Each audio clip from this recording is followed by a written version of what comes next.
გიორგი ღონიაშვილი ბრალის წარდგენას მოდულის იზოლატორში ელოდება, სწორედ ამის შემდეგ გახდება ცნობილი რა გადაწყვეტილებას მიიღებს სასამართლო აღკვეთი ღონისძიების თაობაზე. ფინანსთა სამინისტროს საგამოძიებო სამსახურმა ჯერ კიდევ გუშინ ვრცელი განცხადება გააკეთა ღონიაშვილის საქმეზე და გამოძიების მიერ მოპოვებული მასალებით წარადგინა, თუმცა თავად დაკავებული ბრალს არ აღიარებს, ხოლო ადვოკატი გიგი უგულავას ქვისლის წინააღმდეგ დაწყებულ გამოძიებას აბსურდულს უწოდებს. გიორგი ღონიაშვილი ამ დრომდე მოდულის დროებითი მოთავსების იზოლატორში იმყოფება. გამოძიება მის წინააღმდეგ უკანონო შემოსავლების ლეგალიზაციისა და ზეგავლენით ვაჭრობის ფაქტზე მიმდინარეობს, თუმცა ბრალი ამუხლებით მისთვის ჯერ არ წაუყენებიათ. გიორგი ღონიაშვილი აცხადებს, რომ არის სრული აბსურდი ის პოზიცია, რაც გააჟღერა ოფიციალურმა სამსახურმა, არც მე და არც ჩემს დაცვებს ხობს, არ გადმოგვეცა ის მტკიცებულებები და არ მოგვეცა შესაძლებლობა გავცნობოდეთ სისხლისწამალი საქმის მასალებს, რა პრეტენზიები გააჩნიათ ჩემი დაცვის ყოფის მიმართ. გიორგი ღონიაშვილი ფინანსთა სამინისტროს საგამოძიებო სამსახურის თანამშრომლებმა გუშინ ქუჩაში დააკავეს. გამოძიების ინფორმაციით ის ნაციონალური მოძრაობისთვის წინასაარჩევნო დაფინანსებას უკანონო გზებით მოიპოვებდა, რისთვისაც ოფშორში დარეგისტრირებულ კომპანიებს იყენებდა. სამართალდამცავებმა მისი პირადი ჩხეკისას $160,000 ექვივალენტი ლარი ამოიღეს. საგამოძიებო ორგანოს ვერსიას აბსურდულს უწოდებს დაკავებული ადვოკატი.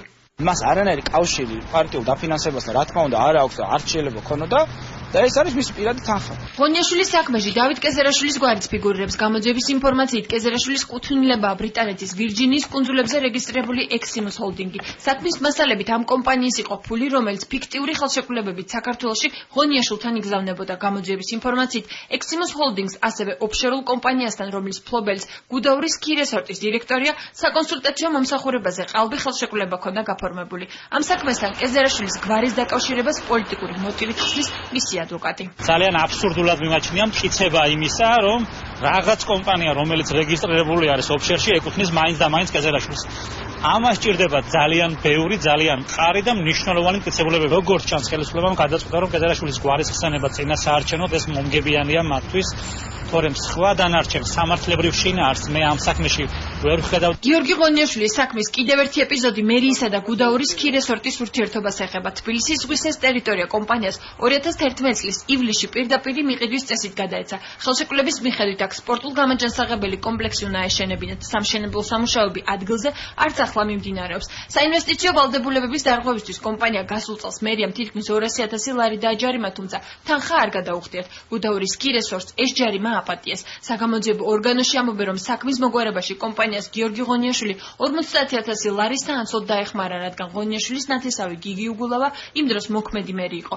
მერიის ქონების მართვის სააგენტოში კი ამბობენ, რომ ჯარიმის პატიების გადაწყვეტილება ქალაქის მუნიციპალიტეტმა კი არა, საბოლოოდ ქვეყნის მთავრობამ მიიღო. ეს არ განხორციელდა ანუ ვიღაცის ნებასურვილის გამომდინარე, კანონი ითვალისწინებს აღნიშნულ პირგასამტეხოს პატიებას, მთავრობა იღებს ამაზე გადაწყვეტილებას. პატიება უკვე შემდგომ განხორციელდა 25 აპრილის მთავრობის გადაწყვეტილებით, ვინაიდან კომპანია მომართა ქალაქ თბილისის მთავრობას და ითხოვა პატიება ვალდებულებისა დარიცხული პირგასამტეხოსი და რეალურად ობიექტურ მიზეზად ასახელებდა იმას, რომ ის ვალდებულება, რომელზეც მოთხოვნილი იყო პირგასამტეხო, უკვე გადავადებული იყო.